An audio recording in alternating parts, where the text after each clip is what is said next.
நிறைய சலுகைகளை கொடுத்திருந்தால் ஒருவேளை எதிர்க்கட்சிகள் என்ன சொல்லியிருப்பாங்க அப்படின்னா, இது ஒரு தேர்தலுக்கான நிதிநிலை அறிக்கை அப்படின்னு சொல்லியிருக்க கூடும். அதற்கு முன்பாக எனக்கு முன்பாக பேசிய நண்பர் ஸ்ரீகாந்த் கருணை ஒரு குற்றச்சாட்டை வைத்தார். என்ன சொன்னார் அப்படின்னா, கடன் நிறைய அதிகரிச்சிருச்சு அப்படின்னு சொன்னார். அது சொல்வதற்கான தாரிமை உரிமை பாஜகவுக்கு இருக்கிறதா அப்படின்னு எனக்கு தெரியல. ஏன்னா 66 ஆண்டுகால இந்தியாவினுடைய ஆட்சி காலத்தில் ஒன்றிய அரசு இதுவரைக்கும் ஆட்சி செய்த நேருவில் இருந்து ஆரம்பித்து கடைசியா மன்மோகன் சிங் வரைக்கும் வாங்கியிருந்த மொத்த கடன் 55 லட்சம் கோடி.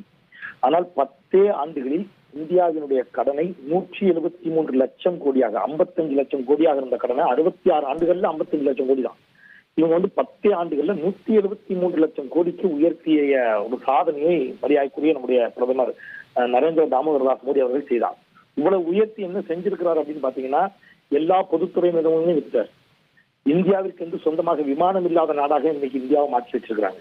இவ்வளவு கடன் வாங்கிய பிறகும் பெட்ரோல் டீசல் மீதான எந்த மானியத்தையும் மக்களுக்கு கொடுக்கல. பெட்ரோல் டீசல் மீதான வரியை உயர்த்தி அந்த பணத்தையும் பெற்றுக்கொள்ள தொடங்கினார்கள்.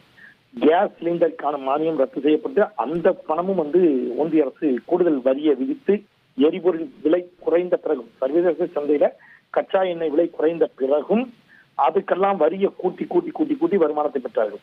சோ எல்லா இடங்களிலும் வருமானத்தை பெற்று பொதுத்துறை நிறுவனங்களை விற்ற பிறகு மாநிலங்களுக்கு கொடுக்க வேண்டிய நிதியை கொடுக்காம நிப்பாட்டி, பேரிடர் நிவாரண நிதியையும் கொடுக்காம நிப்பாட்டி, இத்தனைக்கு பிறகு இவர்கள் கடன் வாங்கி சாதித்தது என்ன அப்படின்னு யோசிச்சீங்கன்னா, டாலருக்கு நிகரான இந்திய ரூபாய் மதிப்பு பெரு வீழ்ச்சியில போய் நிற்குது.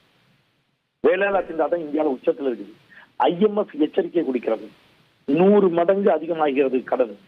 ஜிடிபியை விட 100 டைம்ஸ் அதிகமாகிறது இந்தியாவுடைய கடன்.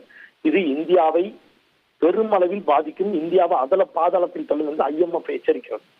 சோ இதெல்லாம் இவர்கள் இதை எதையும் பொருட்படுத்த தயாராக இல்லை.